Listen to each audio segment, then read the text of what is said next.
reaching beyond the borders into the unknown. Welcome to Paranormal Investigations of Oklahoma.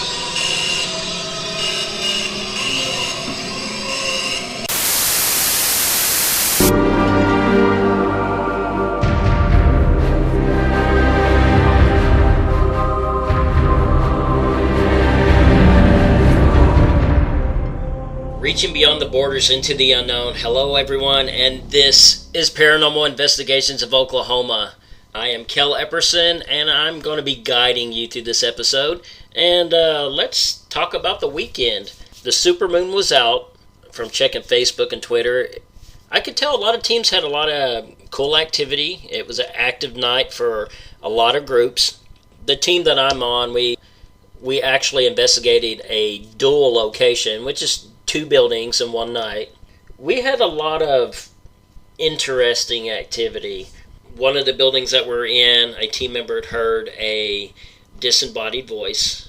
We still need to go through our recorders to make sure we did pick that up. Energy drainage, batteries going dead, equipment not working right. And at this location, we investigated there before, so we do get weird stuff like that happens. And we usually know that if we get battery drainage or the equipment starts acting weird, we're going to get something, either a disembodied voice or an object move, which is a common occurrence. But the second location, when we investigated it, I remember going in with the client, and it's through the interview process, and we do this during the day. He's showing us the building, and they have a sound system set up. Of course, he's telling us where all the hot spots are. And all of a sudden the sound system just comes on by itself, and it makes this loud squelching sound. So he runs downstairs and turns it off, and I could tell he's confused about why would this suddenly come on by itself. Now with the squelching, there's no mics hooked up to it. Everything's disconnected. So he turns the soundboard off. And of course, naturally, as investigators, this perks our interest. So we were very excited to get into this building that we never investigated before. During the night investigation, we had a very interesting event happen. There is a table that looks like a wagon, and there is a built-in, it's like a cooler where you can keep ice in it and cold drinks. We set up our meters there. We just got a camera rolling, and all of a sudden, the meters start going off. Now, there was a K2 meter set up. The light went from green to red. There's a ghost meter that was also set up on the table. It's flashing red, making the very fast beeping noises. We also had a Mel meter set up. And, it takes a lot to set a Mel meter off. And the numbers, I don't even remember what the numbers were on the meter at the time. But they were pretty high. And then I would say for several seconds that the meters were going off. Now, for seconds, sometimes that is a long time, standing there watching something happen. And as quickly as they came on, they went off. The tech and myself, we're here, okay, we got to debunk this thing. It could be, we already swept the room, checking for electromagnetic fields and hot spots. And we already checked this area before we even started the investigation. There shouldn't be anything that should be setting the meters off. So we're looking at this table with this cooler built inside. We notice, okay, there's some mechanical parts underneath it, and maybe it's something that can be plugged in. So maybe it's still plugged in, and maybe a compressor or something may have kicked on. Okay, we're really trying hard to debunk this. And the tech crawls up underneath it, and he says, this thing's gutted out. And we do find the original cord, which is all dusty and doesn't look like it's been touched in years. And it's not plugged in. It's just tucked neatly underneath the machine. So this is just a decoration item, and they just fill this tub full of ice, and they don't really plug it in. There's nothing to plug in. It's all gutted out. But for the rest of that investigation, there in that spot, the meters never went off in that area. When we progressed in the building, we went to a different location, and there's a spot by an old antique piano, and like I said, We already did sweeps of the building. We knew where all the hot spots were. This particular area, like I said, there shouldn't be any EMF, anything creating EMF. And one of the investigators has a K2 meter, and she's like, hey, the meter's going up into the yellow by this piano. So I grab another K2 meter, and I walk over there with her, and I'm like, well, this is odd. We shouldn't be picking up anything over here. I literally make a circle inside the room, and it kind of spreads out into a couple rooms. But I find like this EMF pocket. And if you can just picture whatever is causing this EMF, it's focusing out, and I'm able to find the boundaries of where the EMF stops. Right when I think I have it centered, where the meter's getting higher from yellow into the orange, immediately the K2, all the lights went back to green. So we recheck by the piano. It's normal EMF. It's down in the green. It's not detecting anything. It was just an odd experience. Now, is there still a possibility? Could it be machinery, anything that's setting it off? Maybe, but we didn't hear any machinery going off. Where the electrical rooms weren't even close to that area. We just couldn't figure it out. We tried to debunk it. Now, later on, if we investigate this location again, we might discover something that may be setting these meters off. But for right now, it's paranormal. We don't know what set it off. It almost had that feeling of maybe someone was watching us. And as in someone, just throwing out there, if it's a ghost or a spirit. What if it is a spirit that has a lot of energy? I mean, thinking like a spiritualist, what if this ghost had enough energy to turn on a sound system, to set off all the meters? And what if this spirit or ghost was afraid to get near the investigators? Like it was trying to keep its distance, but as soon as it would come up on us, it would set the meters off. And then once it noticed that we could pick it up, he or she, the apparition or ghost would just back off. But that's just throwing it out there. Like I said, it was a very exciting time. We did test out the Ovilus 3 again. I don't know if a lot of people use the Ovilus 3. When I first got the device, I'm using it and I'm like, okay, it's just spitting out random words. Tree, apple, ocean. Stuff that doesn't really pertain to anything on the investigation. Now, for the ones out there listening to the show that don't know what an Ovilus 3 is, it is a device created by Bill Chappell of Digital Dowsing. It's designed to pick up spiritual energy and natural energy, and the theory is that spirits are able to convert the energy into words, and the Ovilus 3 speaks and shows you the words that are being spoken. It also picks up random energy and makes it into words. Basically, it takes energy and turns it into words. A lot of times when I use the device, it's random nonsense. And I got to the point I thought, I spent $300 on this device. It's a freaking speak and spell. And immediately you feel ripped off. And you feel like chunking it into the lake somewhere. But the last couple investigations, I actually used the device. I had some checks and balances. Example, we did a home investigation. And during the home investigation, the client had a pet. And the pet started barking towards me, runs up on me, and immediately the dog sits. And the moment the dog sat, the Ovilus said, beg. Not kidding at all. It said beg. We got it documented. Another location was a historical location. The Ovilus said crying. And then we heard a disembodied cry from like a little child or a little girl further down the hallway. Checks and balances. So at our last investigation, a team member's using the Ovilus, and it says bang, B-A-N-G. And she thought, well, that's odd. Why would it say bang? And the moment she said that, there was this crash that came from back of the room.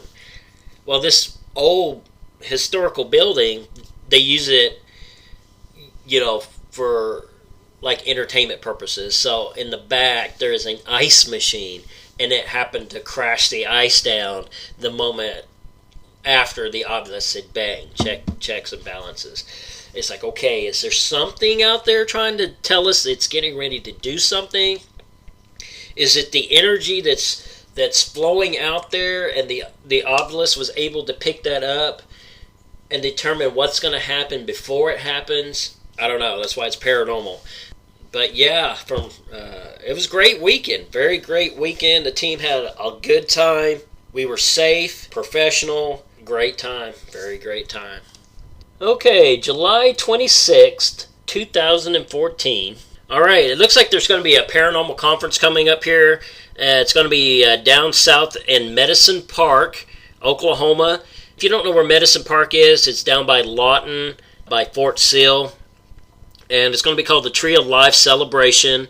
They're going to have some great speakers down there. It's going to be down at the old music hall. And that's right near the old plantation, down by the watering swimming hole area down there. Like I said, they're going to have a lot of great speakers down there, so if you get a chance, I don't mind plugging for paranormal conferences. It's a good way, if you are new into the field, to learn things. Conferences are the best way to go. Grab my phone here for a second, and I can pull this up. It looks like one of the speakers is going to be Dee Parks. She is the co-founder of OPA. The Reverend Harlan Bell and his wife, Reverend Karina Bell, they're also going to be speaking down there. They're spiritualists. And later on in my episodes, Harlan Bell will be one of my guest speakers on the show. You know, if you get a chance, definitely go down there and listen to him speak. Leslie Draper, the Bible Belt Mystic, is definitely going to be down there. You got to go down and check her out. She's even got her own podcasting channel. There's going to be some Bigfoot researchers down there. I know most of you guys, when you tune in, you're for the ghost side of it. But, you know, there's going to be some Bigfoot people down there, too. Kathy Nance, the haunted chef, she'll be down there. She's also a great speaker. Martha Decker, she's an author and investigator. Going to be some great speakers down there, so I would head down south, down in Medicine Park, Oklahoma. Like I said, it's down near Lawton, right before you get to Fort Sill. It's called the Tree of Life Celebration. All right, the paranormal conference after that will be Parapsychology. It's going to be hosted by Midnight Paranormal. And it's going to be held in Guthrie, Oklahoma. It'll be happening September 5th, 6th, and 7th. So mark your calendars for it. It's still in the planning stage at this time. They're still trying to find locations for investigations. It's going to be like a campfire style event. You know, everyone will sit around a campfire and we'll have discussions that way. Listen to people speak. And it'd be a more relaxing environment. You know, I think we'll have people come in with a potluck-style dinner. So, you know, it's one of those deals. You'll bring your favorite dish. And the investigations will be held Friday and Saturday night. So mark those on your calendar. Like I said, it's still in the planning stage. But mark your calendars. Just get on Facebook. There will be a page on it under Parapalooza. So look that up. Check it out. But there's a couple things I want to talk about during this episode.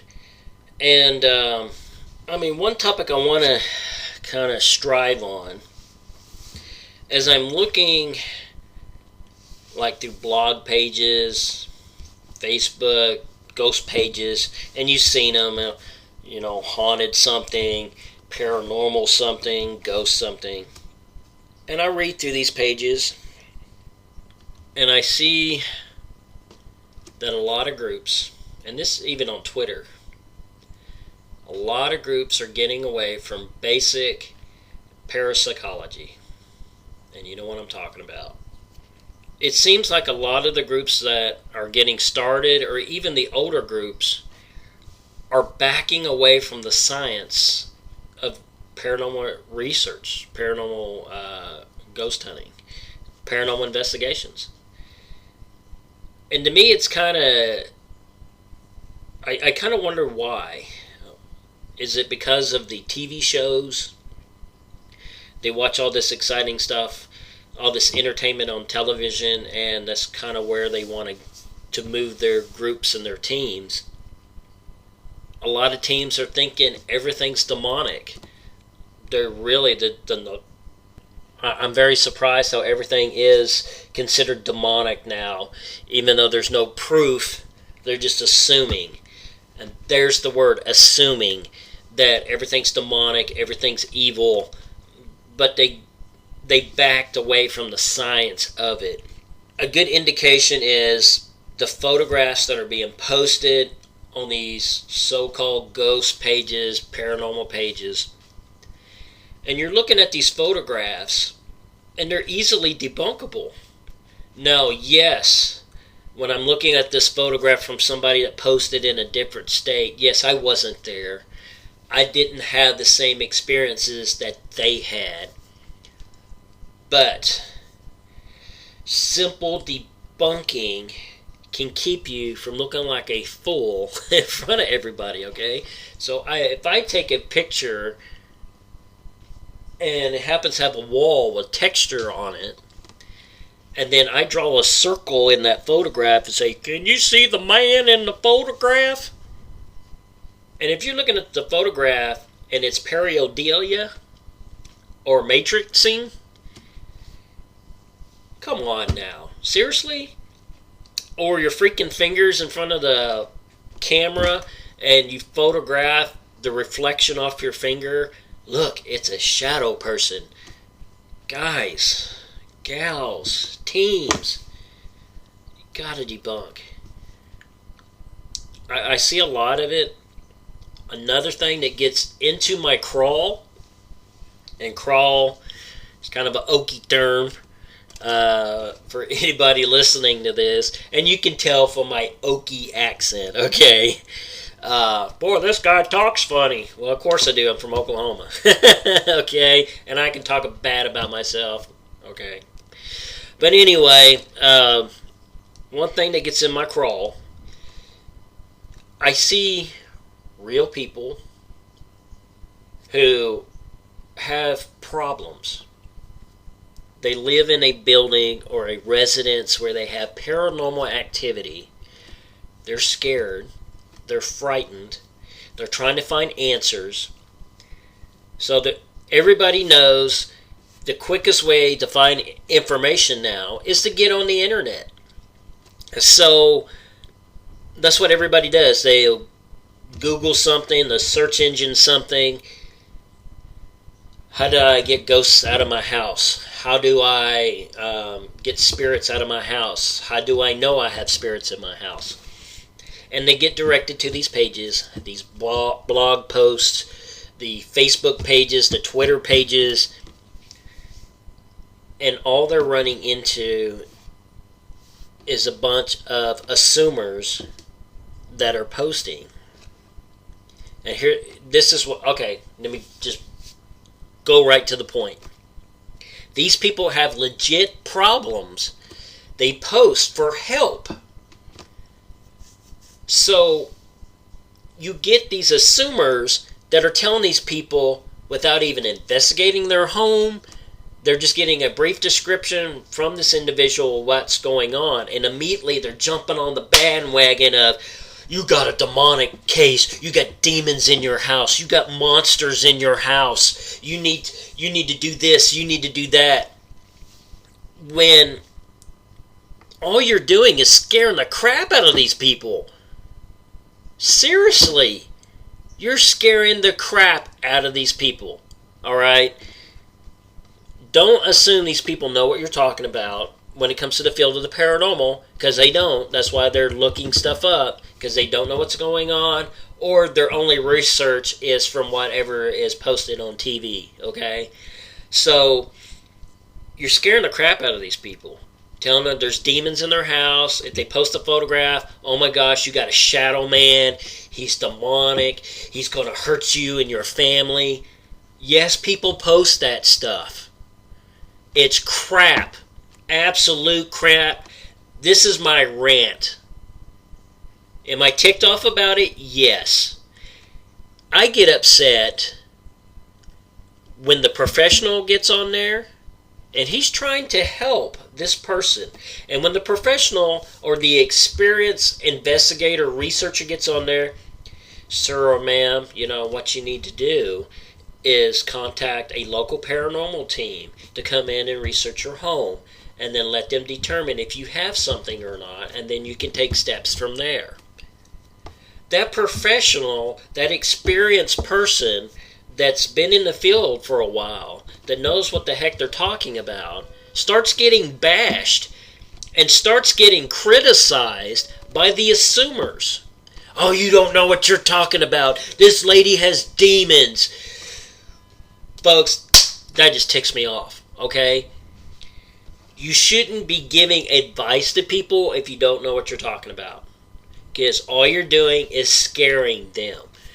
My recommendation is, if somebody posts on one of those pages that they got a problem in their home, I would recommend a paranormal team to come in and investigate to determine if they have something or not. Because what if you're telling them you got demons in your house, you got monsters in your house, and it's their freaking plumbing? Or where they're having these experiences, there's a high electromagnetic field presence causing a panic box effect. Seriously? Come on, people. I'm sorry, I'm not trying to put anybody off.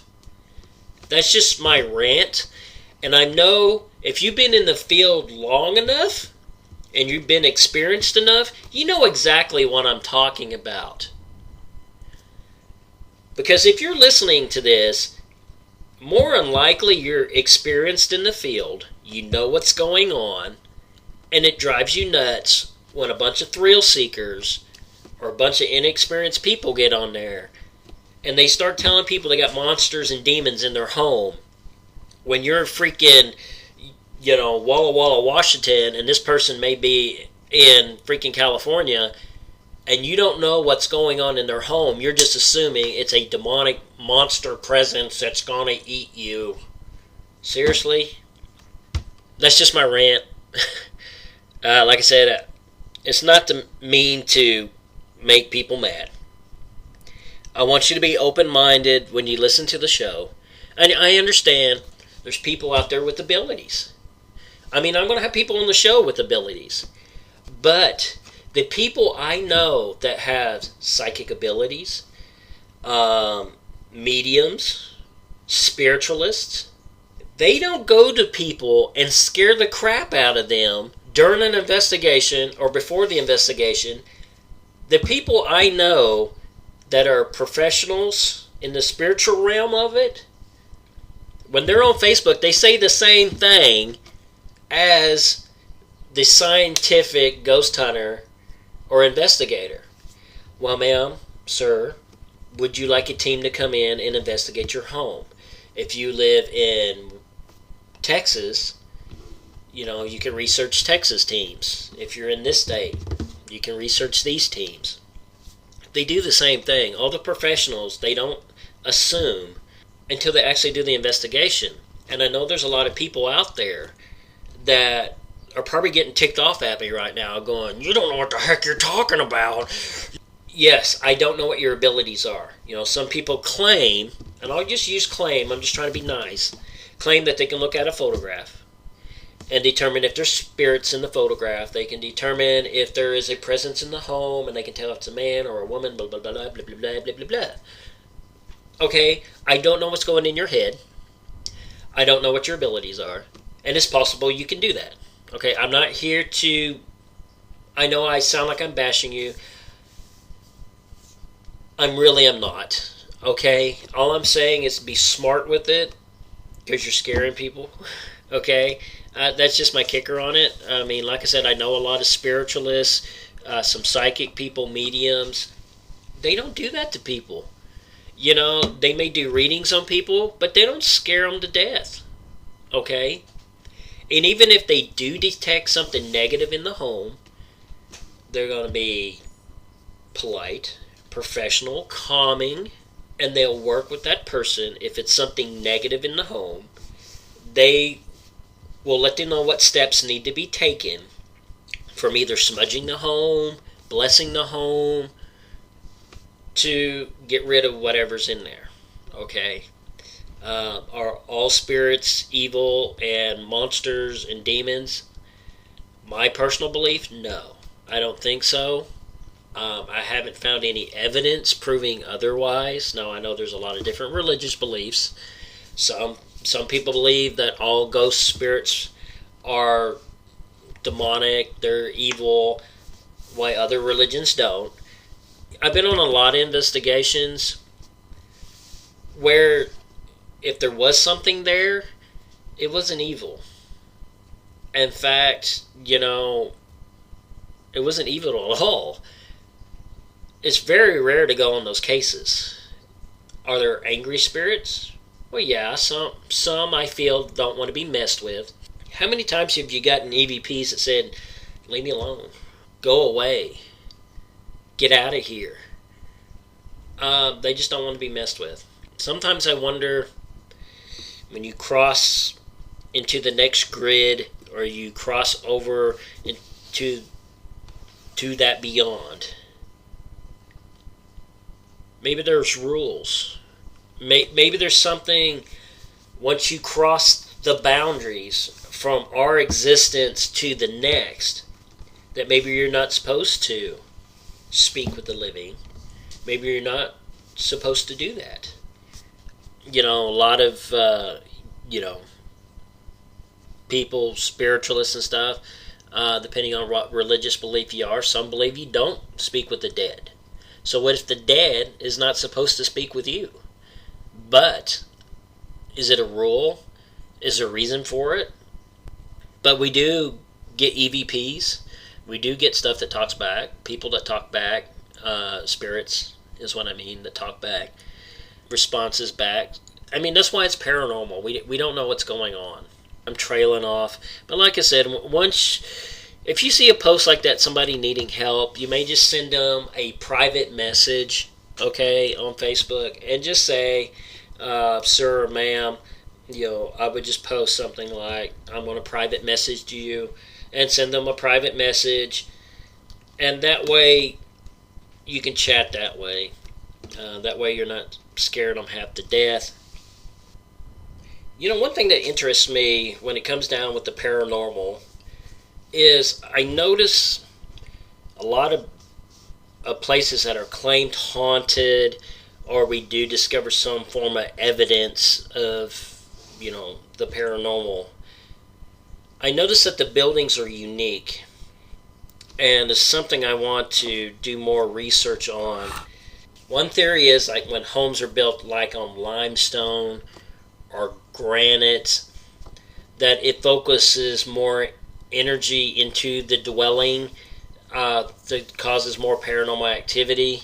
I always hear a lot of theories on that.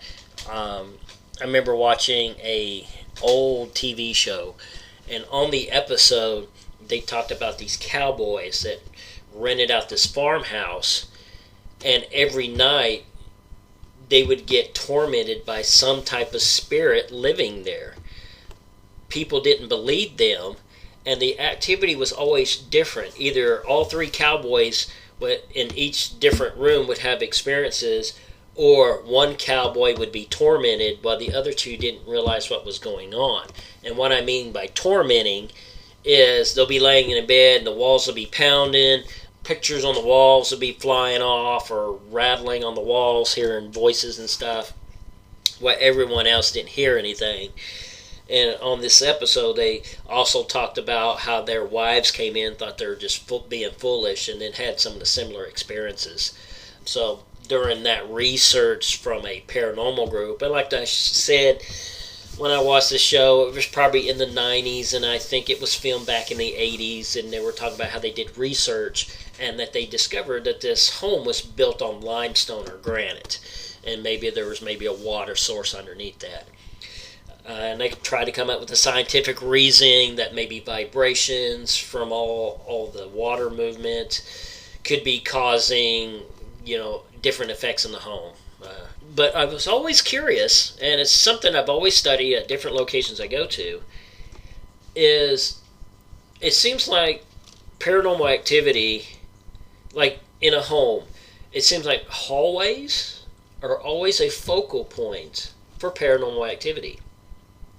One of the last home investigations I went to, we had several EVPs out of a hallway. Now, what is it with a hallway? In my home right now, I have a hallway that's by a spare bedroom. And I could always sense or feel like there's something in the hallway. Is my house haunted? I don't think so. I've had strange occurrences because of having like items brought in that had an attachment to them. We had a gift from a friend of a television set, and they basically claim with this television set that, we just bought this flat screen, I don't need this TV anymore. I give it to you as a gift because I know you guys are needing a TV because your old one blew up on you. We brought this TV home, worked fine for 3 days. After the third day, when all the weird stuff started happening. First started happening to the spouse, and she didn't like the idea of the TV turning itself on, changing channels by itself, and then the volume just go crazy on it, raising by itself. Well, of course, it got to the point where I'm at work and she's calling because the TV's scaring her because it's doing all this stuff. And I literally got rid of the TV after it was waking me up at freaking 3 o'clock in the morning, blaring and going through the channels. I was with a different paranormal group at that time. We tried to do EVPs, but we didn't pick up anything. We did pick up large amount of electromagnetic field, but it could be a possibility all that was just coming from the television itself. On a scientific level, more than likely, there's probably just something wrong with the TV. But the weird occurrence is, we got rid of the TV, and we let a friend have it, and I kind of made a joke to him saying, oh, by the way, our TV has a ghost attachment to it. And he just kind of laughed because he doesn't believe in that stuff.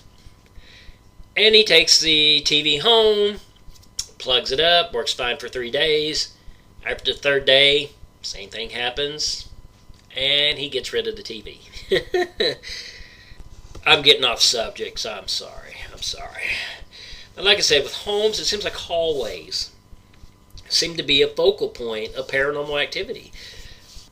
Is it because whatever energy that spirits are, is it focused more in a hallway area because it's smaller? Most hallways are square shaped.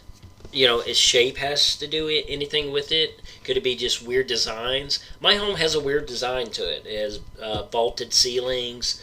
I went to one location. The building has like circular ceilings, somehow rounded ceilings. Every building is unique. So is it possible it's just focusing the energy in to help create and build the energy in that one area for spirits to materialize in? I kind of picture is, what if spiritual energy is like water? Okay, as water is flowing and it hits an object, it pulls or it gathers in that area. What if this is the same thing where the spiritual energy is building up in that area? I'd like to get out into the field more and try to test the theory out, try to figure out, okay, is there a way of making a device or a structure or something that can just be made to focus spiritual energy? Does everyone know about the Winchester house? It was a house that was made, and I want to say it was made by the daughter of the gun maker, Winchester rifle maker. And she was a spiritualist, and she always did like seances and stuff like that. Now, I'm trying to pull back from memory. I don't have stuff written down here to pull this stuff from, so my facts may be a little bit off. But I know with the details with her is, she said the spirits told her to build this house and to design it a certain way, and she would make these designs to either confuse the spirit so they couldn't find her, because she would never sleep in the same bedroom. She was always moving from different room, because she didn't want the spirits to find her. And if you ever go into the home, some people feel uneasy, some get dizzy depending where you're at, vertigo feeling. If you look at this home, and you can research it, the Winchester House, it's an odd place. And for her to claim that spirits are talking to her to design this home, maybe there's something behind that. So just, like I said, opening your mind to it. Is there a way of designing something that can focus in spiritual energy? There's some theories that our world is on a grid system, and that our living world is in existence, and then the spiritual world is on a grid system. And if you can picture a building, that has different floors on it, okay, our existence is in the bottom floor room. You don't know what's happening in the room 2 stories up. So you don't know that existence until you leave your current room and go to the next one. So what if the spiritual world is something similar? If you're ever curious about the grid theory, you could always check with Larry Flaxman. He's got several books on it, on the grid. And I tell you what, those are very interesting theories. I love reading up on it and checking up on the grid. And it just got me thinking with the grid system, if our existence and the spiritual existence is on a grid, does that affect us still in our current existence or our living existence when it comes down to buildings? So if all the energy is affected in a hallway, is it possible all that energy is just building up there and is more focused in that area? Because we all hear stories about little kids are afraid to go down the hallway, people seeing stuff in the hallway, things moving in the hallway, and you can have paranormal research teams go in and maybe not even find any EMF in that area. But, it always curved my curiosity of why a building or a location would be this big focal point for spiritual energy. So just something to think about. Now, if you have any thoughts and theories on this subject, you can comment below here on the YouTube channel, or I'll have this posted on Facebook, so you can put your comments there on Facebook too. What's your theories on and your ideas about buildings and rooms and how they focus in energy? Does this cause a vortex effect? Something to think about. Does it build up this energy? So what's your thoughts and your theories about building design? And how does this affect the spiritual world? It's always been an interesting topic for me. I can talk to other people about it, and most of the investigators and stuff really don't have a lot of input on it. So if you have any theories, any thoughts on that, comment below. Well, folks, I'm going to cut this short. I really didn't have a lot to talk about. I just wanted to make sure I got this episode out. I need to sit back and go over some investigation stuff. I need to listen to some recorders, go through photographs, try to catch up on some of my investigation stuff. So, like I said, if you're listening on YouTube, make sure you subscribe to my channel. Just hit that button down there. If you have any comments, let's leave them below. If you're on Facebook while you're listening to this, make your comments below. I do strongly recommend that whatever you post, if you post anything below, just make sure you're nice and respectable. Okay? Be open-minded. Anyone bashing, making rude comments, you will be deleted and blocked. I hate to do that to you. I'm sure, if you have an opinion about something, that's fine. I don't want any cursing or you just being just a complete fool, because that's just totally disrespectful. But I'd love to hear people's theories and their ideas when it comes with the paranormal. So just make your comments below. So I hope everyone has a good day. Enjoy your investigations. Be safe, and I'll talk to you next time. Got a future episode coming up where I'm going to do a joint episode where I'm with Adam Stone, who is the host of This Could Get Weird. And we're going to kind of do a joint episode. We'll sit down together and we'll talk about some paranormal stuff. And what we'll do, we'll share it on both our channels. Adam's got a pretty good following on YouTube, so subscribe to his channel as well. I'll catch you folks next time. Holler back at me.